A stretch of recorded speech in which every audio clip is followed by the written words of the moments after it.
मुलाजिम हुसैन साहब ने पूछा जी मसला सरकारी मुलाजिम हमारे यहाँ एक इदारा CSD के नाम से है जिसमें हमें किस्तों पर नई इलेक्ट्रॉनिक आइटम्स और मोटरसाइकिल वगैरह निकलवाने की सहूलत दी जाती है और इसमें से हम आइटम की कीमत पर बहुत कम हमसे आइटम की कीमत पर बहुत कम चार्जेस ऊपर लिए जाते हैं। हम किस्तें अपनी तनख्वाह से भी कटवा सकते हैं जिसकी वजह से किस्त में ताख़ीर होने का चांस भी ख़त्म हो जाता है।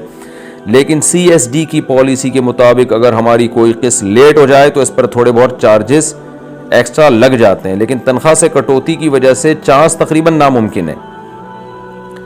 तो क्या ऐसी सूरत में बहुत ज़रूरत के वक्त हम इदारों से किस्तों पर कोई चीज़ ले सकते हैं? देखें, चूंकि लग रहा उस पर सूद ही है, यानी एग्रीमेंट का हिस्सा है वो कि अगर आपने टाइम पे पेमेंट नहीं की तो सूद लगेगा।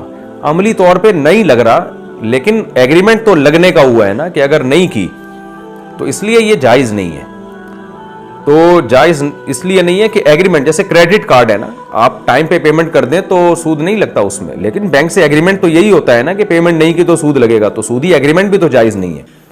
तो इसलिए ये अमल जायज़ नहीं है, आप इससे अवॉइड करें। कोई वाकई बहुत शदीद ज़रूरत हो, शदीद ज़रूरत जैसे क्रेडिट कार्ड में बाज़ दफ़ा होती है कि आप पेमेंट देनी है या पैसे ले जा नहीं सकते आप अपने साथ, कराची में डाकू वाकू ये सब मसाइल होते हैं, तो ऐसी कंडीशन में जहाँ ज़रूरत होगी तो क्रेडिट कार्ड का जहाँ इस्तेमाल जायज़ है तो यहाँ ये भी जायज़ होगा।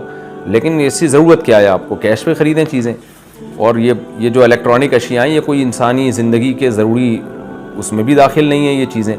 तो बहरहाल मैं तो एक उसूल और ज़ाब्ता बताऊँगा, कहीं वाकई ज़रूरत हो तो आप इससे फ़ायदा उठा सकते हैं और इस नीयत के साथ कि मैं सूद लगने से पहले पेमेंट कर दूँगा।